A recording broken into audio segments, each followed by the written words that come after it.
हरिओम प्रिय दर्शकों, यदि आपकी सिंह राशि या सिंह लग्न है तो इस वीडियो को बहुत ध्यान से देखिएगा, समझिएगा। इस वीडियो में हम समझने वाले हैं कि सूर्य अब संकट में आने वाले हैं।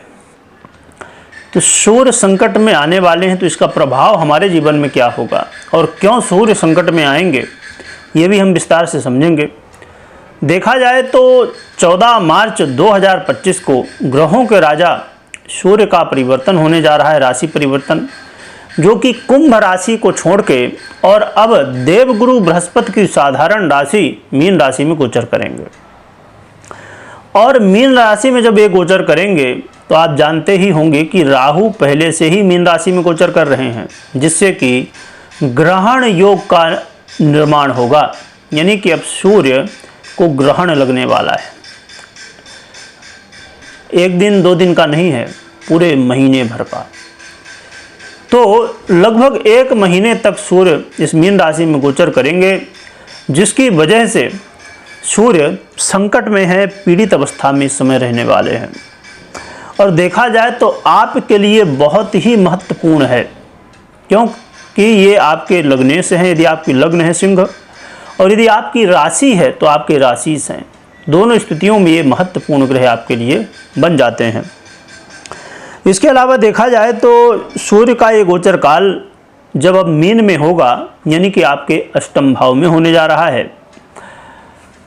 तो क्या प्रभाव मिलेगा ये हम जानेंगे। पर उससे पहले ये भी जान लीजिए कि ये जो क्रमशः देवगुरु बृहस्पति, शनि और बुध के नक्षत्र में गोचर करेंगे, जो कि देवगुरु बृहस्पति का एक ही चरण रहने वाला है नक्षत्र का, बाकी चार चरण शनि और बुध के होंगे। इसीलिए स्टार्टिंग के लगभग 3 से सवा 3 दिन का समय जो रहेगा वो उतना ज़्यादा समस्या कारक नहीं रहेगा, पर उसके बाद हमें थोड़ा सा विशेष रूप से सावधान, खासकर जब शनि के नक्षत्र में होंगे तो रहना होगा। चलिए जानते हैं हमें क्या प्रभाव मिलेगा।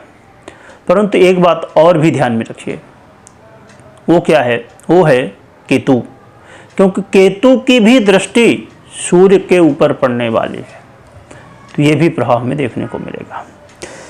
बात किया जाए कि सूर्य, क्योंकि ये आपके लग्नेश हैं, यदि तो लग्नेश को अष्टम भाव में गोचर कर रहे हैं तो वैसे तो ये त्रिक भाव है, पर यहाँ पर आपको विशेषकर खासकर देखा जाए तो आज का जो समय है, कई बार लोग गलतियां कर देते हैं तंत्र मंत्र आदि के।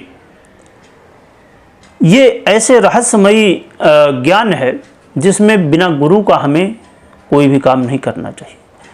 तो बहुत सारे लोग मोबाइल में देख के, किताबों में खाली पढ़ के, कहीं से सुन के और साधना आराधना शुरू कर देते हैं। साधना करना गलत नहीं है, परंतु तंत्र की आराधना करने के लिए गुरु का होना बेहद आवश्यक है, क्योंकि एक ये तंत्र ऐसा है, यहाँ पर एक गलती हुई कि फिर संभलना मुश्किल हो जाता है। तो यदि आपकी रुचि इस समय क्योंकि बढ़ेगी तंत्र मंत्र में, तो आपको सावधानी के साथ आगे बढ़ना होगा। बिना गुरु के आपको आगे इसमें नहीं कूदना चाहिए। यदि आप किसी भी विषय में रिसर्च कर रहे हैं तो थोड़ा यहाँ पर आपके रिसर्च में डिले होगा। रिसर्च में आपको लग रहा था कि भैया बस अब पूरा होने वाला है, पर संभव है कि और समय लग जाए, संभव है कि और भी दिक्कतें समस्याएं बढ़ जाएं। तो इसके लिए आपको तैयार रहना होगा। यदि आप विदेश में अस्थायी निवास के लिए प्रयास कर रहे हैं तो यहाँ पर मुश्किलें आपकी बढ़ने वाली हैं, यानी कि जैसे आपको विदेश की सदस्यता प्राप्त करना हो या कुछ समय के लिए आपका वहाँ का वीज़ा है, पासपोर्ट, मतलब हर एक देश का अपना अपना नियम होता है, अलग अलग कार्ड होते हैं। वहाँ रहने के लिए जो लोग रहते हैं वो जानते हैं कि हर एक देश में अलग अलग नियम कानून हैं। तो कई बार लोगों को फिर नियम के अनुसार रहने के लिए फिर नहीं होता है। तो ऐसी स्थिति में इस समय मुश्किलें बढ़ने वाली हैं। तो जो भी करना है तो कोशिश करिए कि जल्द से कर लीजिए, क्योंकि अभी 14 तारीख को फिर ये सूर्य का परिवर्तन होगा। और इसके अलावा देखा जाए तो संभव है कि आप महसूस भी करेंगे कि कई बार मान सम्मान की बात भी आने वाली है ना। मान सम्मान में कमी देखने को मिलेगी और कई बार आपके विचार में मानसिक तनाव और उलझन की स्थिति बनेगी। कई बार बुखार आदि या सर दर्द की समस्याएं भी इस समय देखने को मिलने वाली हैं। आत्मचिंतन की जगह अपने आप में कलह का माहौल, कई बार जब हम कोई सामने वाला कोई दूसरा व्यक्ति हमसे कोई बात करे तो हमें फिर समझ में आता है कि भैया कलह का माहौल बना हुआ है। पर कई बार व्यक्ति अपने आप में ही सोचने में इतना उलझ जाता है कि वो खुद ही टेंशन ले लेगा। तो ऐसी स्थितियाँ इस समय बनने वाली हैं। तो आपको थोड़ा सा इन सब चीज़ों से दूर रहना है। इसके अलावा देखा जाए तो घर परिवार में प्रेम का माहौल बना रहे, आपस में सब मिलजुल के रहें, इसके लिए प्रयास करना होगा। क्योंकि संभव है कि आपकी वाणी इस समय इतनी कड़वी हो जाए कि उसकी वजह से कहीं ना कहीं घर परिवार में कलह का माहौल बन सकता है। कई बार वाणी सही हो या गलत हो, परंतु कलह का माहौल तो पैदा हो ही जाता है। इसके अलावा पैतृक संपत्ति को लेके चल रही समस्याओं में अब और भी वृद्धि हो सकती है, तो इसलिए आपको थोड़ा सा सावधान रहना होगा। यहाँ पर एक अच्छी स्थिति जरूर है कि सूर्य का ये गोचर काल कहीं ना कहीं आपको अचानक लाभ कराने वाला बन सकता है, अचानक धन लाभ की स्थिति। अब जैसे बहुत सारे लोग लॉटरी, जुआ, सट्टा, शेयर मार्केट इत्यादि से संबंध रखते हैं, ऐसे लोगों को कई बार अचानक बेनिफिट हो जाता है। तो ऐसी स्थितियां यहाँ पर देखने को मिल सकती हैं। परंतु ये जो सूर्य का गोचर काल है, देखा जाए तो ऐसे कुछ प्रभाव हमें देने वाला है। परंतु इसमें हमेशा मैं कहा करता हूँ कि कभी भी कोई भी निर्णय आप ले रहे हैं तो सबसे पहले अपनी पर्सनल जन्म कुंडली का विश्लेषण अवश्य कराइए या तो खुद करिए, इसके बाद ही निर्णय लीजिए। क्योंकि बिना जन्म कुंडली विश्लेषण का लिया हुआ निर्णय वो वाली बात है कि राम भरोसे, हो गया तो हो गया, नहीं हुआ तो सीताराम। फिर इसीलिए आपने अपने जीवन में, यदि आप लंबे समय से ज्योतिष से जुड़े हुए हैं, अपना राशिफल देखते हैं, तो आपने देखा होगा कि जब आप देखते हैं, कुछ भी सुनते हैं, तो कई बार वो तो हो जाता है और कई बार नहीं भी होता है। और कई लोगों को समझ लीजिए आप 5 वर्षों से या 10 वर्षों से राशिफल देख रहे हैं, ठीक है, पर बताया जाता है कि बीच बीच में कि अरे अच्छा होगा, अच्छा होगा, अच्छा होगा, अच्छा होगा, पर कुछ होता ही नहीं। तो आपको क्या लग रहा है, अरे साहब ज्योतिषी झूठ बोलते हैं, इनको तो कुछ पता ही नहीं है।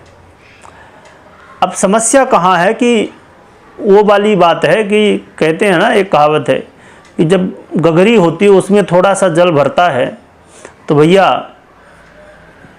अच्छा लगता है। थोड़ा सा जल भर दीजिए, छोटी सी गगरी है, उसमें जल छलकने लगेगा। और सागर को देखिए, समुद्र को देखिए, कितना जल है पर वो छलकता नहीं है कभी वो अपनी सीमा नहीं लगता समुद्र। क्यों? ज़रूरत है समझने की। इसीलिए व्यक्ति को समझना होगा और ये चीज़ समझना होगा, समझाना भी होगा। अब जैसे मैं ये बात हमेशा बार बार कहता हूँ, लगभग हर वीडियो में, कि भैया अपनी कुंडली विश्लेषण करने के बाद निर्णय लो, पर उनकी भी भाई गलती नहीं है, यहाँ तक पहुँचते ही नहीं। 1-2 मिनट देखते हैं, क्योंकि आजकल रील की शॉर्ट देखने की आदत जो लगी हुई है, तो 1 मिनट देखेंगे और बस भाग दिए। तो यहाँ 5-10 मिनट 15 मिनट भैया देखे कौन? जब देखेंगे नहीं, सुनेंगे नहीं, कुंडली विश्लेषण करेंगे नहीं, फिर लगेगा कि अरे हम तो 10 साल से सुन रहे हैं, कुछ होता ही नहीं।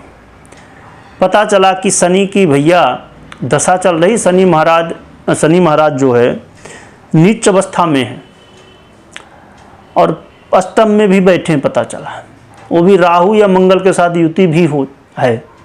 अब लो चल रही है शनि की महादशा, अंतरदशा राहु की या मंगल की। सब ज्योतिषी झूठ बोलते हैं। क्यों? कि वो तो पता ही नहीं कि दशा चल रही है शनि की और अंतरदशा मंगल या राहु की या केतु की, वो भी अष्टम में शनि। तो इसीलिए हमें इस चीज़ को समझना होगा कि ज्योतिष कोई ये जादू नहीं है कि हमने सुन लिया कि भैया बहुत अच्छा होने वाला तो हो जाएगा। सुनने से अच्छा नहीं हो, तो समझना होगा। तो इसीलिए कुंडली विश्लेषण बहुत ज़रूरी है, और यदि आप खुद करना चाहते हैं तो ज्योतिष सीखिए। ज्योतिष सीखने के लिए आप लोगों के लिए चैनल हमने बना दिया है, चिंतामणि ज्योतिष ज्ञान, जो कि यूट्यूब में अवेलेबल है, जुड़ सकते हैं आप, सीख सकते हैं। चलिए, रही बात उपाय की, क्या उपाय करना चाहिए, तो उपाय के लिए भगवान भोलेनाथ की शरण पकड़ लीजिए और भगवान सूर्य की भी आराधना करिए, अर्घ दीजिए। जैसे भी आप आराधना कर सकते हैं, मंत्रों का जप करिए, नाम जप करिए, स्तुति पाठ जो भी कर सकते हैं, जो भी आपकी सामर्थ्य हो, जो समय हो, उसके अनुसार भगवान की मन से खूब आराधना करिए। इससे भगवान की कृपा से जीवन में आ रही समस्याओं का समाधान मिलेगा। कमेंट में जय सूर्यदेव ओम नमः शिवाय लिखिएगा, लिखने के साथ स्मरण करिएगा। वीडियो देखने के लिए बहुत बहुत धन्यवाद।